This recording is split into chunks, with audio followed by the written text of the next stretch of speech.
बहुत समय पुरानी बात है। एक पेड़ पर एक नाग और नागिन का जोड़ा रहता था। वे दोनों सदियों से एक साथ थे, इसीलिए वह इच्छाधारी हो गए थे। एक बार उसी पेड़ के नीचे एक बारात आकर ठहरी। दूल्हा घोड़े से उतरकर इधर उधर टहलने लगा। तभी अचानक से उसका पैर उस नागिन पर जा पड़ा, जिस कारण नागिन ने उसे डस लिया। लड़के की उसी समय मृत्यु हो गई। नागिन डर की वजह से वहां से चली गई। पेड़ पर बैठे नाग ने ये सब दृश्य देख लिया था कि मेरी पत्नी ने इस लड़के को मार दिया है, इसीलिए वह उस लड़के का रूप धारण करके घोड़े पर जा बैठा और बारात के साथ उस राज्य में पहुंच गया जहां उसका विवाह होने वाला था। दूल्हे के माता पिता और बाराती सभी बड़े प्रसन्न थे, क्योंकि किसी को ये जानकारी थी ही नहीं कि उनका दूल्हा तो मर चुका है। अब बारात का बड़ी धूमधाम से स्वागत किया गया, यहाँ तक कि फेरे भी अच्छे से बीत गए। अब उस नाग की शादी एक राजकुमारी के साथ हो गई थी। उस राजकुमारी का मुख देखकर उस सांप को उससे प्रेम हो गया। वह उसे छोड़ना नहीं चाहता था और अपने माता पिता को भी धोखा देना नहीं चाहता था, इसीलिए वह उनके साथ उनके राज्य में चला गया। वह नाग ये जानता था कि अगर उसकी नागिन को ये पता चल गया कि उसने किसी और के साथ विवाह कर लिया है और उसे धोखा देकर वह उसके साथ रहने चला गया है, तो वह उसके साथ साथ उस रानी को भी मार डालेगी। उधर महल में राजा रानी दोनों बड़े प्रसन्न थे। अपने बेटा बहू को देखकर वो खुशी के मारे फूले नहीं समा रहे थे। नाग ये देख देख कर बड़ा दुखी हो रहा था कि ये बेचारे तो ये भी नहीं जानते कि इनका बेटा इस दुनिया में नहीं रहा। ये तो मुझे ही अपना बेटा समझते हैं। मैं इन्हें धोखा कैसे दूं? इन्हें कैसे सच्चाई बताऊं कि मैं इनका बेटा नहीं हूं? इनका बेटा तो मर चुका है। नाग ने बड़ी हिम्मत करके राजा से अपनी सारी सच्चाई बता दी। तब राजा उसके सामने रोने लगा और बोला, बेटा, हम ये तो नहीं जानते कि हमारा बेटा कब मृत्यु के घाट तुम्हारी पत्नी ने उतार दिया, लेकिन हम तो बस इतना जानते हैं कि तुम हमारे बेटे जैसे ही दिखते हो और हम तुम्हें ही अपना बेटा मानते हैं। तुम हमें छोड़कर कभी मत जाना। हमसे वादा करो कि तुम हमें छोड़कर कभी नहीं जाओगे। नाग उनके प्रेम में फंस गया और उनसे वादा कर बैठा कि हाँ, मैं आपको छोड़कर कभी नहीं जाऊंगा, हमेशा आप लोगों के साथ ही यहीं पर रहूंगा। लेकिन उधर नागिन बेसब्री से अपने पति के लिए तड़प रही थी। वह इधर उधर अपने नाग को खोज रही थी कि ना जाने वो कहाँ चला गया। फिर उसने अपनी दृष्टि से देखा कि उसका पति किसी और का पति बनकर एक राजमहल में रह रहा है। ये सब नागिन से बिल्कुल भी बर्दाश्त नहीं हुआ और वह अपना बदला लेने के लिए उस महल में जा पहुंची। नाग को पहले ही मालूम था कि नागिन को जब ये पता चलेगा तो वो मेरे साथ साथ इस रानी को भी मार डालेगी। इसीलिए उसने अपने माता पिता से कहा कि देखो, अगर तुम हमेशा के लिए मुझे अपने पास रखना चाहते हो तो एक नागिन मुझे ढूंढती हुई यहाँ तक जरूर आएगी। तुम पहले से ही सारी तैयारियां कर लो। सारे दरवाजों पर तलवारें और भाले बिछा दो। जब वो अंदर आए तो वह उनमें कटकर मर जाए। राजा ने ऐसा ही करवा दिया। हर गेट पर उसने तलवार और भाले बिछवा दिए। जब नागिन अपने पति को ढूंढती हुई क्रोध में रात के समय अंदर आई तो वह उस तलवार में फंसकर मर गई।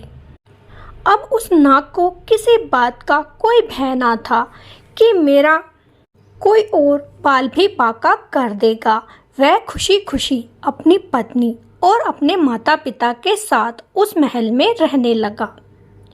कुछ समय तो बड़ी अच्छे से बीत गया, लेकिन एक दिन जब रानी राजा के कपड़े उठाकर समेट रही थी तो उसने देखा कि उसमें एक कांचली लिपटी हुई है।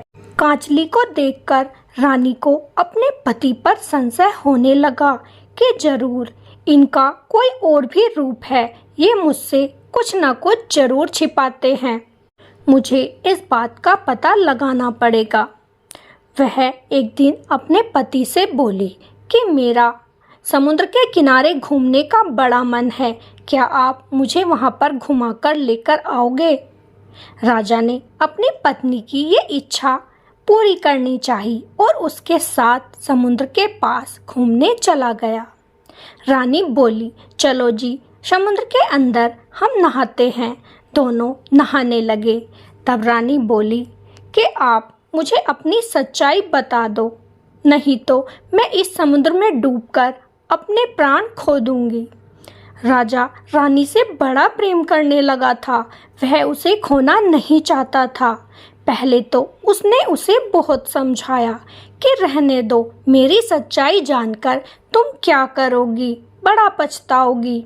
लेकिन रानी अपनी जिद पर अड़ी रही और बोली, मुझे आपकी सच्चाई जाननी है कि आप कौन हो। राजा ने फिर से कहा, रहने दो रानी, तुम मेरा असली चेहरा नहीं देख पाओगी और शायद मूर्छित होकर गिर भी जाओगी। रानी ने कहा, चाहे कुछ भी हो जाए, लेकिन मैं तुम्हारा असली चेहरा देखना चाहती हूँ। तब वह राजा समुद्र में थोड़ा और अंदर चला गया और बीचों बीच जाने के बाद उसने अपना रूप रानी को दिखा दिया। रानी एक सांप को देखकर घबरा गई और वह समुद्र के किनारे ही बेहोश होकर गिर गई। जब रानी को होश आया तो वह अपने पति को खोजने लगी। राजा रानी पहले से ही सारी बात जानते थे। उन्होंने रानी को बताया कि बेटी, जब हम बारात लेकर तेरे राज्य को जा रहे थे तभी एक नागिन ने तेरे पति को डस लिया था। भला हो इस नाग का कि इसने हमारा बेटा बनकर तुझसे विवाह किया और हमारे साथ वह जिंदगी भर रहने वाला था, लेकिन आज तेरी जिद की वजह से वो हमें छोड़कर चला गया है। रानी ने जब ये बात सुनी तो वह बड़ी दुखी हुई और अपने आप को कोसने लगी कि ये मैंने क्या कर डाला।